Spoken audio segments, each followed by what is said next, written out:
Hello and welcome in to this week's edition of the Hard Fowl. I am your host, Intern Joe Macheca. With me, as always, is my co-host, Mr. Jack Veltri, and also with us this week, our guest needs no introduction, the man, the myth, the legend, Mr. Kev Roche. Kev, how we doing? I'm all right, man. I appreciate the opportunity. Thanks for y'all having me on. Thanks for joining us, man. Always appreciate it. Absolutely. Yeah, so Kev, just wanted to jump into some questions real quick. What are you thinking about this men's team, man? I know you've watched a lot of Gamecock hoops over the years, some good, some bad, but how are we feeling about this year's team? Man, this team's fun. It's just kind of it's a breath of fresh air, I guess you kind of say. I mean, the way Lamont's put this together, kind of from a roster construction standpoint, has been really impressive. Dating all the way back to last year when you kind of get the tips from Gamecock Central or whoever about, all right, he's looking at Stephen Clark, looking at BJ Mack. Just kind of go watch some of their highlights, and it's been kind of you can see from the way they played last year. It's like, okay, I see what he's trying to do. And so this year, to kind of have him get a little more chance to get the guys he wants, and see it kind of like playing out now. We got like proof of product. It's been exciting. It's fun watching basketball. Yeah, absolutely. This is essentially the transfer portal era of college basketball. Kevin, one of the things that we like to talk about a lot on this show is, the difference between this year's team and last year's team, how much more together that this year's team plays with. And it's not to, dish on last year's team or years prior, but this year's team is something special, or you can feel that something special or something different, if you will, in this men's basketball program. How do you feel about that? And what are you happy with the direction that this year's team is going? Oh yeah. It's been, like I said, it's been kind of like a pleasant surprise. The pieces, you can see the way it's putting together, they were starting to make sense, but you didn't know how fluid would be as a finished product. And I mean, it's still early in the season, non-conference. And especially I think from the defensive end, the way Lamont was harping on, he really needed team defense to step up. And he said there was some shooting, which kind of like we've heard around here before and be like, okay, I believe there's shooting when we see it. But the way that I've been impressed with the defense. I mean, the shooting kind of made sense when you see who they bring in. Studi, Michi can shoot from 3 and 4-point land.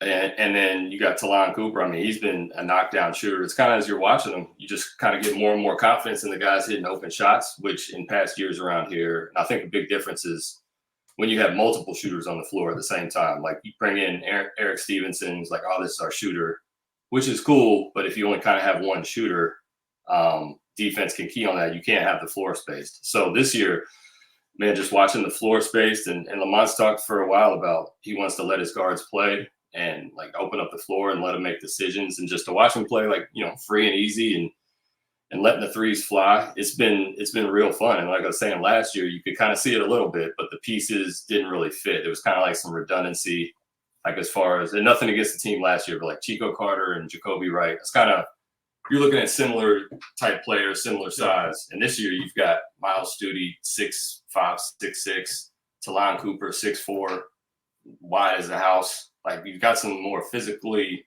imposing guys that also have the ability to shoot it. So yeah, this year's been really fun. All the game, I mean, they played some good games. Notre Dame's not to the levels where they were in the past, but you get an exciting non-conference like group or Power 5 team to come into Colonial life early in the year. We don't always have that, so it's been fun. They play VTech. The more Grand Canyon, the more they can get these kind of like or invited to more of these tournaments before the season really kicks off, kind of like these little tip-off things, and that they're involved and actually you're getting to play in them. Because I think for a while we weren't ever involved in the Big 12 SEC challenge, which I get kind of on the lower end of the SEC schools at that point. But to be involved in this and kind of like see them on the big stage has been fun. Now, Kev, just wanted to ask you, obviously, 8-1 on the year. You were pointing out all the big wins they've had. I saw it the other day on the forums that, in bracketology with Joe Lenardi, South Carolina's a 10 seed right now. Do you think the way they're playing is sustainable? Because, obviously SEC play is a different type of animal and stuff. But honestly, I mean, if they finish out strong in non-con play, you go into conference play with maybe 1 or 2 losses, and then you go through SEC play. It's a little tougher, but you finish out with maybe 6-7 wins. Do you think this team has a shot at getting to the tournament maybe? I mean, I don't want to put too big a hope up, I guess, but they've been impressive. And the way that the Clemson game, like Clemson's a tournament team. VTech's been a tournament team in the past. The Clemson game, the way they went up there on the road, that was impressive. And that game was right there. They knocked a couple shots down and some little small things, kind of, they tightened some things up. You know, they could get out there with a win, and you're looking at an undefeated non-con. Around here, even when Carolina was good, I mean, I think Frank had that run of like 4 years, 3 years, they finished in the top 3 or 4 years, they finished in the top 4 in the SEC. But they'd always have these losses in the non-con that would kill their tournament chances. So they're taking care of business on that this year. SEC's tough. I mean, you got like pro-level guys on a bunch of teams, bigger, faster, stronger. But, I mean, I like the way this team plays. They play like based on talent and skill, kind of. Like they can shoot, dribble, pass. So it'll be interesting. I think they run into teams with a little more size, and you kind of saw that against Clemson. That might be a little hard for them on the backboards to kind of keep the rebounding even. But I don't know. I think they got a shot. So it's going to be fun. I hope everybody comes out because, you know, starting right up, I think first game, Mississippi State. I mean, yep. They got to be sure to, like, if they can get a game in conference, they got to make sure they take advantage of those opportunities, especially at home. So yeah, I think people should be locked in coming conference season. Yeah, absolutely. I was going to ask you about that, Kev, because obviously you saw a really good atmosphere against Notre Dame, and that should excite a lot of people. And certainly excited me to see it. As a former, student of the university, watching the Kentucky game my freshman year, storming the court, that was crazy. How excited does that make you to see fans going out to Colonial Life, and then also to how much do they need to go out for Mississippi State starting on January 6th? Yeah, that's awesome. It's been shown, especially Kentucky games every year. I mean, part of that is because Kentucky travels and that arena gets a large portion of it is blue. Yeah. But I mean, I remember the LSU game, I guess 2 years ago, Frank's last year, where kind of like the tournament chances were there. And man, people will show up. And that team was, no offense to Frank's teams, not maybe the most, Frank got us to a Final Four. So I owe him a lot. But that team maybe wasn't the most aesthetically pleasing style of ball. And I think this one, like you don't even have to be a fan of South Carolina. Like it was like, oh, this is good ball movement. They're knocking down open shots. Like this is legit fun to watch. So I think it's probably maybe taken a little bit. I think fans around here are kind of just a little, oh, we've seen this before. Maybe this team, maybe they start off well and kind of fade. But I think they're kind of getting the picture now. And the more the games they watch on TV, especially on this non-conference schedule, where man, Colonial Life, if you give them a reason, I think they'll come out. It's been proven with the women's team. So the men's team, just like no fault of Lamont, obviously he just got here, but it's kind of taking fans a little bit to get warmed up. Be like, oh yeah, we can be a basketball fan school too. I think a lot of people forgot what that felt like. So I think, they put a strong showing together in the non-con. You go in 12-1 or 13-1, I forget how many games they'll have, but that should get people kind of fired up around here for January 6th. Now, speaking of Frank Martin and stuff, and this is kind of a two-part question, so I'll start my first question. Got to ask, you were definitely around when this team went to the Final Four and stuff. Joe, I know you were in South Bend. I was, I wasn't a student here yet. Can you just explain kind of what that time was like when this team was, making the tournament and then going to the Final Four? What was that kind of like? Oh, like when we all died and went to heaven?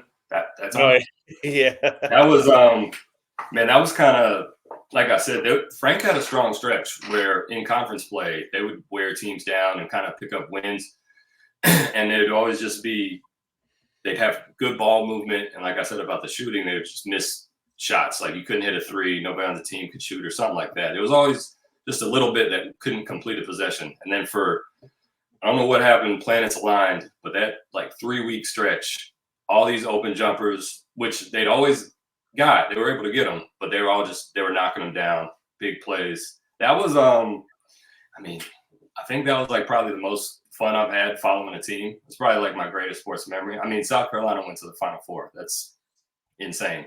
So, and they were never in the tournament. And then the one year they get in the tournament, they rattled off 4 straight, beat Duke. I mean, it was an incredible feeling. And then kind of, not to say they didn't build on it, but it was kind of just like a flash in the pan. Like Sin, PJ left. Those are studs. Like, you got to recruit studs to be. There's a reason they could play at that level. So, and they kind of built it back up, I guess, toward the end of Frank's term with kind of like the Devin Carter team. Like I said, that LSU game, that team was close right before the G.G. Jackson year. But I don't know, man, it was special around here for a little bit. That was a really fun time. And I think, when they got back from, I think it was the first, I remember it was if they were getting back from the first weekend, or it might have been from New York weekend when they were about to go to the Final Four. And they just had, like, I don't know, it was like 12 o'clock. I don't know what time it was, midnight sometime. And they just had like a gang of people outside of CLA. And like Frank was talking. I mean, and it kind of gives you a little window of like what this place can be. If you want to invest in basketball like that and everybody's pulling in the same direction, like, you can have exciting times. Now, going off that, sounds like a lot of fun, by the way. With that transition from Frank to Lamont, obviously Frank, we know how his tenure kind of ended. He had some good years, but he also had some bad ones. He didn't have a winning record as a coach or winning season as a coach, I should say, until year 3. Lamont, I mean, he seems to be on the right track right now, 8-1, finishing out non-con play and then SEC play. Where do you feel like the big difference has been in Lamont's coaching, from last year to this year? I think it's just his ability to get his guys in here a little bit more. There's portal's kind of like a crapshoot. Like, you don't know who's all going to go in the portal. I mean, if they don't land BJ Mack as kind of like the centerpiece of this puzzle, I mean, I don't know. Obviously, he's kind of like a force multiplier. Like, I don't know if Stephen Clark's as effective or Miles Studi's as effective. So he's like I said, the roster construction, and that's kind of giving me confidence. And also the work he's doing on the recruiting trail, with kind of getting in on some guys early. And I really like the guys they have coming in for 2025. 2024 is all right too. You got a 6'6" shooter from Kentucky. Those things, I mean, that might work out. So yeah, it's just about the roster construction. I think he's always kind of wanted to play this way, but when you don't have the pieces, obviously that can look a little misjointed. And I think, I mean, just as an example, the work Michi Johnson's done, like the improvement from last year to this year. I mean, he's still going to shoot from 28, 29, but not as often. Like, I saw him pass up like an open shot in transition, did an extra pass to the corner in the ECU game, and I was kind of flummoxed. I wasn't sure I witnessed that, but he's just the steady improvement, and I think you got to obviously give credit to him. But I think too, like, Lamont's obviously, with what he's teaching these guys, he's getting through to them kind of the correct way to play. So yeah, I've been very impressed with Lamont after not knowing him that much. I mean, I wasn't locked into UT Chattanooga. But yeah, what he's shown last year with just being able to kind of maintain how rough that year kind of went in some ways, and then bouncing back this year and then the portal. I think the way college basketball has changed as far as portal, he showed a great way to be able to, like, okay, this is what I want. I'll go in and get these guys and I can come back out. Frank was more kind of get a guy who's very athletic but maybe a little raw. And so the development would take maybe 3 or 4 years. And the way basketball is now, with the portal, I don't know if you have time for that kind of development. Like, you kind of are able to turn things around quickly, which is good, but that also puts a little clock. Like, if it's 3 or 4 years of kind of the same stuff, people are wondering, why can't, what's taking so long? Why can't we go get a quick fix somewhere? Yeah. Kev, I did have like a follow-up from that, because you said, he was at Chattanooga before this. Do you think that's an advantage in the transfer portal era, having to, assemble a roster at a smaller school like that and then having to go play and then also having success? Do you think that's an advantage for Lamont, especially at a school like South Carolina? Yeah, I think I don't know, it kind of proved that he can put stuff together, like, when he doesn't have all the resources. Kind of, you talk about in college football all the time, recruiting, kind of like with the logo. It's like, oh, these guys can get everybody from Alabama, but if they come here, it's a little bit tougher. Lamont was putting together a tournament team I mean, Chattanooga's a good program, but I think he's been resourceful in the way he's put these teams together. You got D'Souza from Kansas has kind of built an offense around him, and they made that tournament run. So he's been able to do a lot with not a ton of resources. So we were hoping that, obviously the goal is once you get some SEC resources, maybe that even furthers thing of like what you're capable of. Yeah. Definitely. You mentioned Michi earlier. Obviously, we all know, last year was kind of a crapshoot with, who's shooting the ball and all that, because you had Gigi, you had Michi, and then there's kind of a significant drop off. No disrespect to any of those guys. Yeah. They're not on the same type of level. Now that Gigi's gone, you take away so many of those shots that he had to probably take on a consistent basis, and then you leave it to Michi and everyone else. But Michi's honestly done a really good job of being, like, I think, a better team player and stuff. He doesn't need to be the guy that takes, 25 shots a game. He'll still take his threes, like you said, Kev, but he's also driving to the rim and stuff. So I wanted to ask you, just what are your thoughts on the way he's kind of turned it up lately? Because I think 4 of his last 5 games, he's had more than, he's had double-digit points. So just give me your thoughts on him and, what he's been able to do. Yeah, Michi's I really like Michi last year. You could tell that was kind of like the high upside guy. He's athletic. Like, he can make money playing pro ball somewhere if he wants. Like, whether it's, like NBA roster, maybe if things work out, but definitely like overseas. Like, this guy's athletically gifted. So it was fun to watch him last year when he showed flashes. But like you said, it was hit and miss. Like, I think that was kind of like his first year really getting the opportunity to play that much. I don't think he played that much at Ohio State due to injury and things like that. But you could tell he was just out there kind of like, and Lamont let him go, to Lamont's credit, kind of like freewheeling a little bit, because I don't know who else besides Gigi that was a shot creator last year. So this year, I think it's probably been helped by the guys he has around him. And also maybe just a year under Lamont and getting kind of like that work and understanding what he wants. But it looks like he's not forcing it as much. And it looks like he's a lot calmer and in control of the situation. Like, Carolina shoots a lot of threes, and sometimes they'll go, 3-4 possessions where that thing will fly up, but they're not hitting any. And that can get kind of like, all right, we need to get the ball inside. But I think one thing I've noticed about Michi this year is he kind of like has a little clock in his head, kind of like, all right, that's about 3 or 4 possessions. Next time I'm going to like drive to the hole and either try to finish at the rim or get fouled and kind of slow this thing down, make sure we get some points.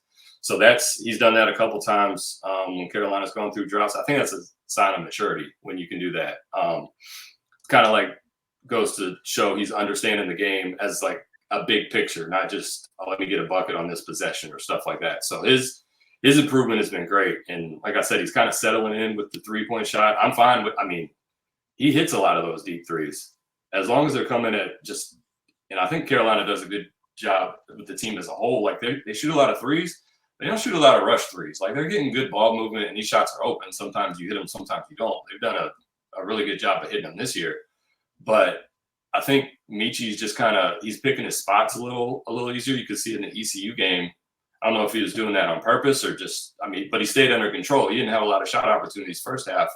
And then the end of the game where you need a bucket, he kind of stepped up and was like, all right, let me be a leader and make sure I'm the one either taking the shot or making the play here to make sure we get a good shot this possession. So his improvement this year, I think, has been drastic from last year. And it's been real fun to watch him. I hope it continues.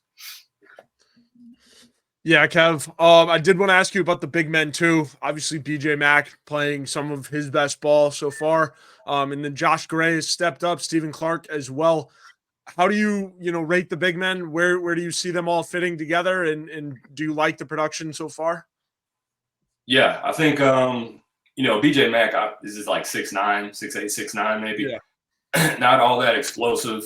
No offense to BJ Mack. He's way more explosive than me. But he's a really fun player to watch because he's really talented. You can see he's got some post moves, can feel when somebody's on his body, knows when to spin off. So he doesn't really get sped up too much. And then his ability to shoot just kind of like opens up the entire floor. He can pass. Stephen Clark's kind of like a slasher, dirty work guy who can pass as well. He's been the Clemson game. He had a real good game.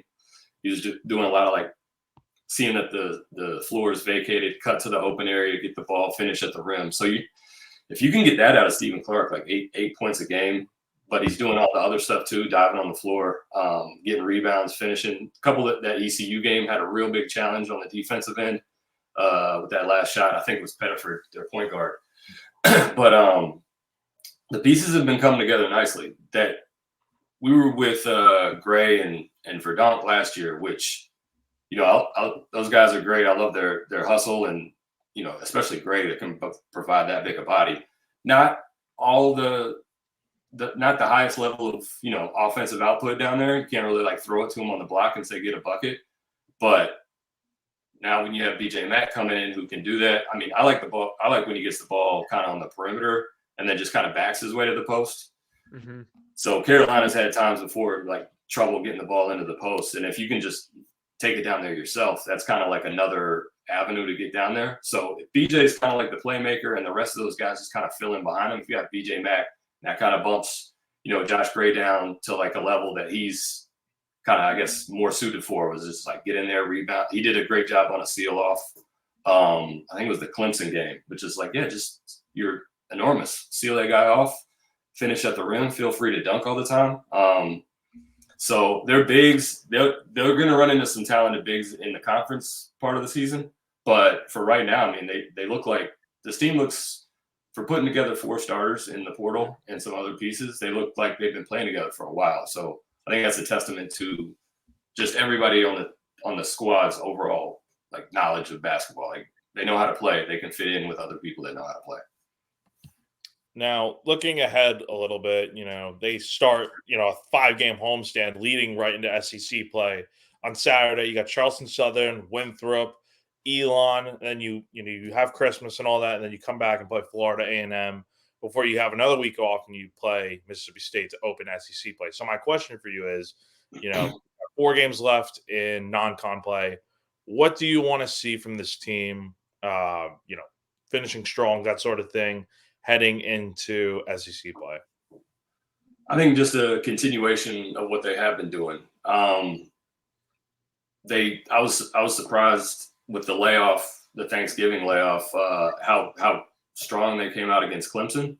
So I think, you know, obviously Lamont's doing well with layoffs. So the fact that there's a little time off here and breaking the schedule, maybe we can keep that up of having them primed and ready to go. But I think, you know, a 4-0 finish to the non-con is attainable. So I would love to see them go in with just that one Clemson loss and just really have this thing rolling. But I think it feels like all the games they played, it kind of feels like they're working on themselves more than going against the opponent. Like you don't really see the fluctuation of where they came out flat or they're fired up for this game. They kind of come out pretty steady and are just concerned with, you know, getting good shots. And it's kind of like a quiet confidence of if they play the way they can play, then the results will be like, they'll be favorable. They'll be what they're going to be. They have a chance to come out of here with a win.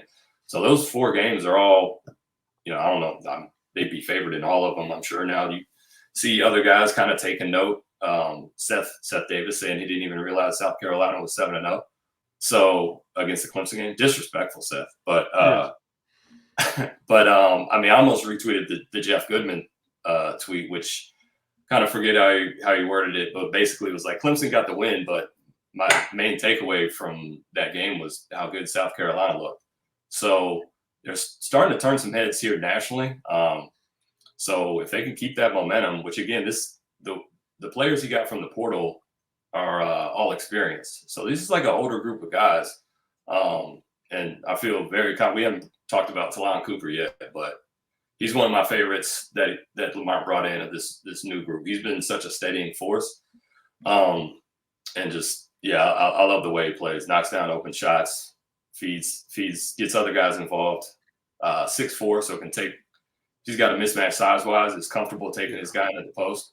So it seems like the people like on the team have a good head on their shoulders and kind of are focused and realize. I mean, you heard him the Virginia Tech game maybe or the Arizona tip-off challenge. They post game when they won the thing, they sounded focused. They may be looking too far ahead talking about the NCAA tournament, but I think this team's focused and kind of like has a good head on its shoulders, understanding what's at stake and what's possible. So, just continue the momentum and play their game, and they should be looking at one loss here coming into SEC play. Yeah, absolutely. Yeah. Oh, hopefully knocking on wood here, Kev. Yeah. This goes without saying. Yeah, I have to. Yeah, absolutely. I'm not trying to jinx anything. That's just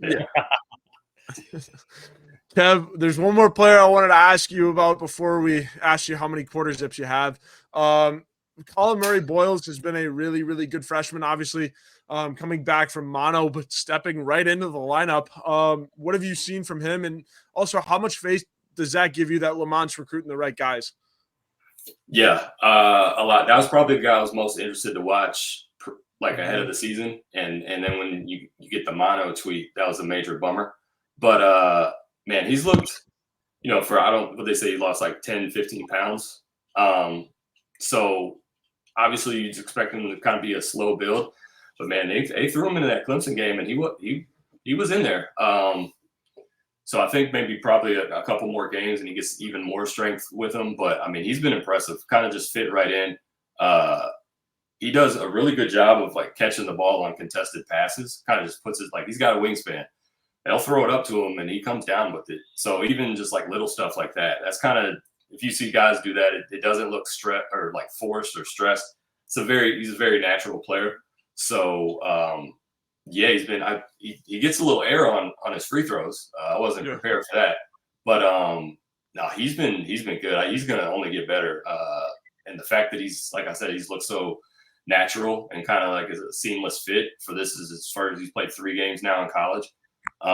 It'll be good to get him some more run and kind of like build that up because you're going to need him. I mean, he's already getting big minutes and you're going to need him come SEC play. That's another low post body. And he just looks kind of like a facilitator, like can make plays for himself and others. You saw him at ECU game where he kind of caught it in like a semi transition and just made a quick dribble move and finished at the rim. Like that stuff's exciting. So the way he performed his senior year in high school, I think caught a lot of people by surprise. So I've been excited about him ever since then, especially him being a local guy. So yeah, I'm very excited to see what he can play. I think he's going to get big minutes and probably be like a pretty big force on his team for everything that he can do, shoot, pass, dribble. So yeah, he's a big one. Him and Michi and a bunch of the guys really, but Col Murray Bo is going to be fun to watch. Him and his growth to see where he ends up by the end of the year. He gets his weight back up. Scott Greenawalt's going to put some weight on him before next year. We know that. So yeah, he's going to be a fun one to watch for sure. Yeah, absolutely. Jack, do you want to hit some ads before we let Kev get out of here? Yeah, let's do it. Sweet. First off, our good friends over at Liberty Tax. Taxiety is an uncertain feeling you get right before doing your taxes, but you don't have to go through it alone. The tax team at Liberty Tax in Irmo, Lexington, and Columbia will walk you through the process, clear up any confusion, and guarantee you'll get the biggest possible refund or your money back. It's tax time. If you're in a hurry for your refund, call the tax team at Liberty Tax. Fast, accurate, and guaranteed. On the other hand, if you think you might be owing Uncle Sam, talk to the Liberty Tax team to make sure you're not paying more than you should owe. They'll find every possible deduction for you. Locally owned and operated, staffed by tax professionals from your neighborhood, open 9 to 9 on weekdays and 9 to 5 on Saturdays. Multiple service options. Start through the Liberty Tax mobile app or through the desktop portal. Make an appointment or just walk in. Give a call to upload your tax documents. And when you come in, your return will be ready to review and sign. Give them a call on your screen right now. And for those listening, 803-462-5576. Once again, 803-462-5576 for all of your tax needs. In the show is also brought to you by our good friend Clint Hammond of the Movement Mortgage Network. In need of help with your mortgage, call on our good friend Clint Hammond. He's been in the mortgage industry since 2003, which allows him to help everyone from the first-time home buyer to the complicated and complex jumbo buyer. Whether you're looking to purchase a new home or refinance, nothing is more important than a well-thought-out financial strategy that comes with 5-star customer service. He's even helped out our very own Wes Mitchell and former Gamecock quarterback Perry Orth with their mortgages. So give our guy Clint a call. He's the best, 803-771-6933. Once again, on your screen right now. And for those listening, 803-771-6933. Kev, man, again, how many quarter zips you have in your closet? You asking Santa for a quarter zip this Christmas season? Yeah, we're gonna be buying more. I almost came on here with the I got a Nike Windrunner. It's a full zip, So I didn't want to overheat during the Yeah. show, but I was almost going to wear it just for solidarity purposes. This is a movement, and it's about more than just quarter zipping during games. It's quarter zipping during life. So yeah. we'll be copping some more of those. Absolutely. Well, Kev, before we get you out of here, you want to tell the people where they can find you and what you've been up to? Yeah. Kev Roche on Twitter, KEVROSHAY. Just helping phonetically sound it out. That's not how it's spelled, but we can't have any Roche mispronunciations. So yeah, I'm there on Twitter, tweeting dumb stuff and Carolina stuff all the time. Cartoon work also be posted there. So yeah, we just put out did some work for ESPN's hockey and hockey advertisement. They started running last night. So I'm normally on baseball, but they got me drawing guys in hockey pads, so that's fun. And yeah, hopefully some more stuff with USC's cocky logo in the future too. So we'll see what that holds. But that's about it. Just enjoying the games. Yeah. How cool was that to see the women's basketball uniforms? That was really cool. I mean, obviously Jack wrote the article. But yeah, I was unaware, and then all of a sudden it was just on the timeline. So yeah, that was really cool. Didn't expect to see the cocky with thick eyebrows face on the women's shooting shirts, but and they're 2-0 in them. They just beat Utah in them, so I don't know. Men's team, we can do that. Yeah, men's team. They need to hit you up, dude. Hey, if y'all don't know about this guy, he is one hell of a cartoon. ESPN, cocky, USC. I mean, this guy is awesome. He does great work here at USC now. So, yeah, I mean, Kev, you're doing great work, and we're looking forward to seeing what you got next, man. Appreciate it, Jack. Thanks for the article, and appreciate that tag. I'll be sending you $20 Venmo. Yeah, appreciate it. Thanks for y'all having me on. This has been real fun. Yeah, Kev is also my local Bears fan down here in the South. So my favorite Bears fan. We've been texting. The Bears have been doing good, Kev. You see Ngakwe broke his ankle? Oh, I didn't see that. Well, there we go. Well, that's a good, good way to wrap. Bear down as always. Kev, thank you for coming on. And that will do it for this week's edition of the Hard Foul. As always, I'm your host, Intern Joe Macheca. That's my co-host, Jack Veltri. Thank you guys for tuning in, and we will see you next week.